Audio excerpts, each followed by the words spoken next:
Assalamualaikum warahmatullahi wabarakatuh. Salam Om Swastiastu, Namo Buddhaya, salam kebajikan. Halo Tepers, welcome to podcast Teknologi Pendidikan Fakultas Ilmu Pendidikan Universitas Negeri Surabaya.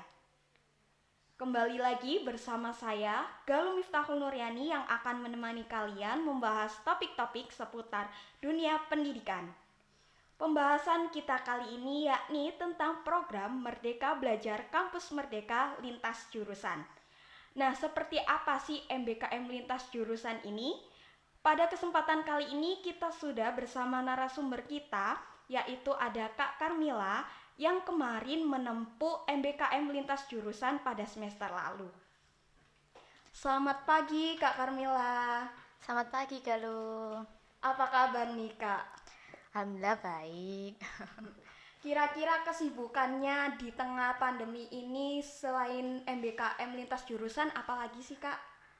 Eh, Kalau sekarang lagi ngerjakan video profil jurusan karena juga mandat dari Bapak Kajur itu tadi. Iya, berarti apa selain MBKM juga ada video profil jurusan itu tadi ya Kak? Iya.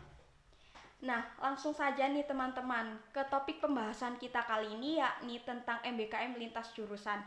Nah, aku di sini mau tanya sih Kak, apa sih matkul yang ada di MBKM lintas jurusan ini ada apa aja?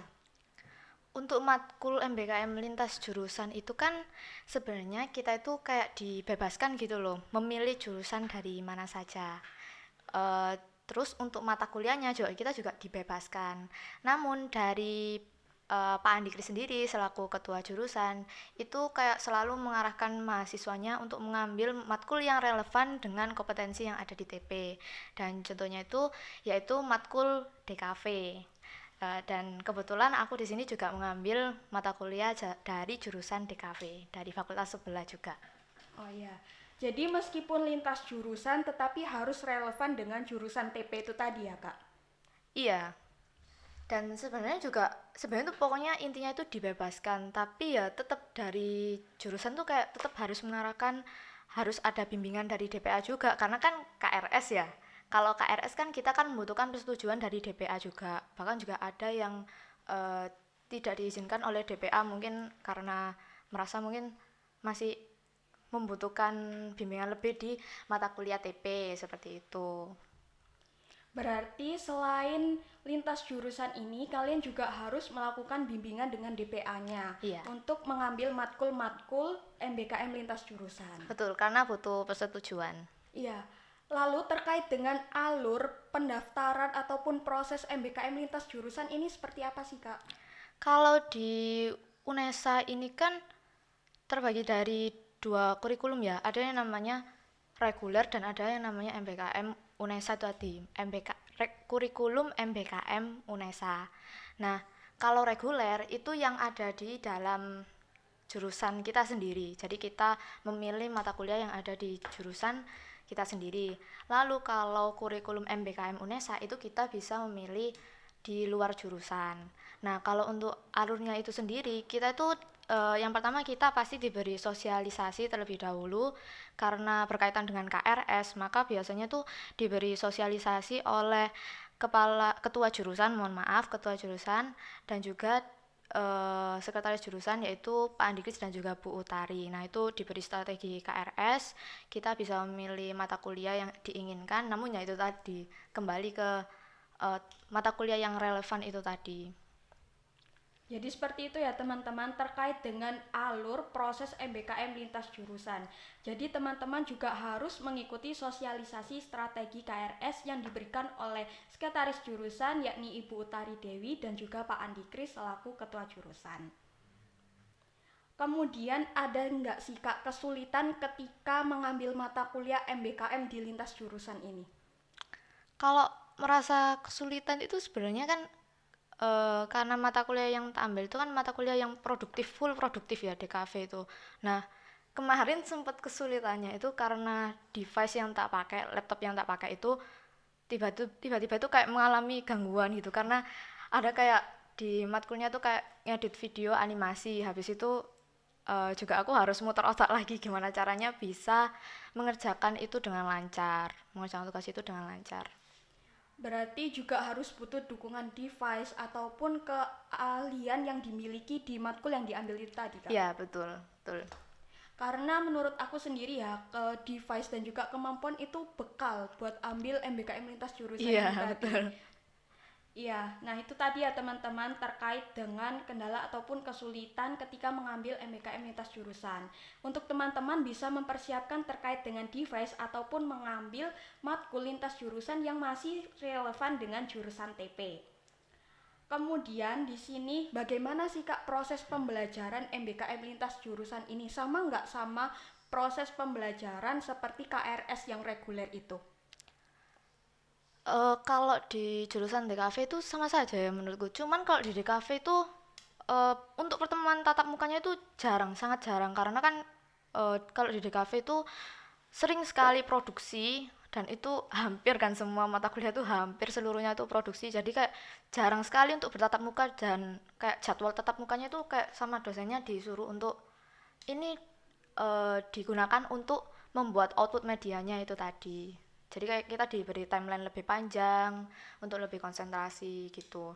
Tapi kalau misalkan untuk tatap muka itu ya ada, tapi kayak cuman bentar, kayak ada pertanyaan-pertanyaan yang kayak yang mungkin masih kurang paham karena kan kita kan juga dari jurusan lainnya ya. Jadi sama dosen di sana tuh dikasih juga kayak waktu dimana kita juga bisa bertatap muka dengan mereka, kayak tanya ada halangan nggak atau ada sesuatu yang mengganjal nggak, kayak gitu ditanyain juga. Oh, jadi seperti itu. Lalu untuk dosennya sendiri itu berasal dari mana aja sih, Kak? Kalau dari dosennya sendiri tuh kalau di DKV ya dari fakultasnya itu tadi. Masih di dalam UNESA. Iya, masih di dalam UNESA semuanya. Ya, jadi seperti itu ya teman-teman terkait dengan proses ataupun pembelajaran yang dilakukan di mata kuliah DKV yang diambil oleh Kak Karmila ini. Kemudian bagaimana sih Kak pengalamannya di semester lalu waktu ambil mata kuliah DKV ini? Alhamdulillah merasa sangat senang ya, soalnya kan diberi kesempatan untuk mengambil mata kuliah yang di luar TP juga. Habis itu juga sangat relevan dengan yang ada di dalam TP juga. Terus kayak misal di tapi di DKV itu nggak melulu kayak pendidikan gitu loh. Karena kan di sini kan di teknologi pendidikan kan kita juga benar-benar melulunya itu di pendidikan, fokusnya benar-benar di pendidikan. Tapi kalau di FBS itu di DKV itu tadi itu kita kayak benar-benar dibebaskan ambil topik apa saja, itu kayak kita benar-benar dibebaskan untuk pembuatan medianya itu tadi. Berarti itu tadi selain tatap muka juga ada produksi yang memang difokuskan untuk produksi ke sana. Iya, Lalu output atau tugas akhirnya seperti apa sih Kak di matkul DKV ini? banyak ya. Kemarin itu ada kayak majalah, bukan, iya majalah ada, terus habis itu kayak ada disuruh kayak bikin buku menu gitu, terus habis itu ada kayak motion graphic, animasi motion graphic. Nah itu juga sangat-sangat relevan di sini karena kita kan juga ada mata kuliah animasi ya. Nah Iya. di sana juga ada. Terus habis itu ada yang namanya itu infografis. Nah itu juga sangat relevan di TP dan juga menyenangkan karena ada kayak langkah-langkahnya dalam membuat infografis itu kan ada langkah-langkahnya kayak analisis data dulu, habis itu merangkum datanya juga seperti itu. Kak, kan tadi aku udah denger nih kalau teman-teman yang mengambil MBKM lintas jurusan khususnya DKV ini berasal dari jurusan yang berbeda-beda. Nah, apakah ketika proses pembelajaran MBKM ini diajari mulai dari nol ataupun dosennya itu mengharuskan untuk memahami sendiri? Nah, itu juga salah satu pengalaman yang sangat menyenangkan juga karena kalau di DKV itu dosennya itu benar-benar ngajarin kita dari nol. Ada yang namanya mata kuliah di DKV itu namanya kalau nggak salah tuh desktop publishing. Nah, itu tuh kayak disuruh bikin majalah sama dosennya tuh dibuatin tutorial di YouTube. Terus karena kita juga mempelajari software baru Adobe InDesign itu, jadi kita kayak nginstal lagi, habis itu melajarin juga, kita juga diberi modulnya, tapi sama orangnya tuh tetap dikasih tutorialnya itu tadi. Jadi kita itu tadi benar-benar jarang sekali untuk bertatap muka, tapi kita juga diberi tutorial, habis itu kita juga dikasih timeline panjang untuk berproduksi. Jadi benar-benar dipelajari dari nol juga kok. Tetap dibimbing dari nol. Nah, di sini aku mau nanya nih Kak, tadi kan sudah disebutin teman-teman dari MBKM lintas jurusan itu dari latar belakang jurusan yang berbeda-beda. Nah, bagaimana sih Kak proses pembelajarannya di mata kuliah DKV ini khususnya? Apakah diajari mulai dari nol atau seperti apa? Kalau dari DKV itu sendiri ya, kalau dari dosennya kita itu benar-benar diajari dari nol. Jadi sama dosennya itu tadi, kita juga diberi modul, habis itu tetap sama dosennya juga diberikan tutorial mulai dari perbedaan tools-toolsnya. Semisal kan di DKV itu kan ada mata kuliah yang namanya desktop publishing. Nah, itu kita membuat kayak kalau di sini itu namanya membuat bahan ajar cetak. Nah, tapi kalau di sana itu menggunakan aplikasi berbeda. Mereka menggunakan aplikasi atau software yaitu Adobe InDesign. Nah, di Adobe InDesign kan saya sendiri juga baru mempelajari Adobe InDesign itu tadi. Nah, sama dosennya juga diberi tutorial di YouTube. Habis itu kita disuruh melihat dan kita juga dikasih timeline untuk membuat itu tadi. Tentunya timelinenya juga panjang karena kita juga perlu untuk mempelajari tutorial-tutorial yang diberikan oleh Bapak Ibu dosen dari DKV itu tadi. Iya, jadi untuk teman-teman tidak perlu khawatir terkait dengan MBKM lintas jurusan ini karena pastinya kita juga diajari mulai dari nol seperti yang disampaikan oleh Kak Carmila. Kemudian apa aja sih Kak persyaratan ketika kita ingin mengikuti MBKM lintas jurusan ini? Untuk persyaratan secara rincinya itu kalau aku sendiri yang tahu itu enggak ada ya.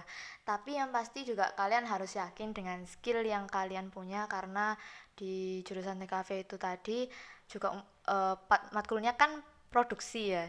Jadi harus yakin sama kompetensi yang kita miliki dan juga skillnya juga harus diasah. Ya. Kemudian Kak Carmila ini mendaftar MBKM lintas jurusan waktu semester berapa sih? Semester 5. Oh, jadi semester 5. Apakah memang di semester 5 itu diwajibkan atau memang persyaratannya atau mungkin di semester 4 itu boleh mengambil atau enggak sih Kak di MBKM lintas jurusan ini? Nah, kan namanya kan MBKM ya, Merdeka Belajar. Jadi kita itu kayak dibebaskan mau ikut atau enggak itu terserah dari kitanya. Tetap sama Bu Sekjur ataupun Mak Kajur itu tadi tetap dibebaskan kita mau ikut atau enggak itu dibebaskan. Ya, berarti tidak ada kewajiban dari jurusan untuk mengambil MBKM lintas jurusan ini. Enggak ada. Nah, itu tadi ya teman-teman terkait dengan topik pembahasan kita MBKM lintas jurusan khususnya di mata kuliah DKV. Nah, aku juga mau tanya nih Kak terkait dengan program MBKM yang lainnya. Selain MBKM lintas jurusan ini ada program yang lainnya nggak? Ada program MBKM itu dari Kemendikbud. Nah, program dari Kemendikbud itu mereka ada 3 program yang termasuk ke dalam MBKM itu tadi, yaitu ada magang bersertifikat, studi independen, dan juga kampus mengajar. Nah, 3-tiganya itu tadi juga mendapatkan sertifikat yang juga pastinya menambah skor untuk si pena. Dan itu juga perbedaannya dengan di MBKM kurikulum UNESA itu juga berbeda karena kalau di kurikulum UNESA itu tidak mendapatkan sertifikat, tapi kalau dari Kemendikbud itu mendapatkan sertifikat dan juga pengalamannya juga sepertinya juga masih lebih banyak lagi karena kita juga berkumpul dari universitas lain, itu juga kita juga bisa menambah relasi itu tadi. Nah, itu tadi ya teman-teman, tidak terasa kita sudah mendengarkan banyak penjelasan dari Kak Carmila terkait dengan MBKM lintas jurusan. Pastinya banyak sekali manfaat yang didapatkan oleh teman-teman ketika mengikuti MBKM ini, baik itu program lintas jurusan ataupun program-program yang lainnya. Selain menambah ilmu pengetahuan, juga menambah relasi ataupun pengalaman-pengalaman yang bisa kalian dapatkan sesuai dengan bidang masing-masing. Terima kasih buat Kak Carmila yang udah nyempetin waktunya buat datang di TP Podcast ini. Dan juga terima kasih kepada semua tim yang udah bekerja sama untuk TP Podcast ini dan untuk menonton tentunya terima kasih. Jangan lupa untuk teman-teman untuk tetap menantikan video-video berikutnya dan tentunya hanya di TP Podcast.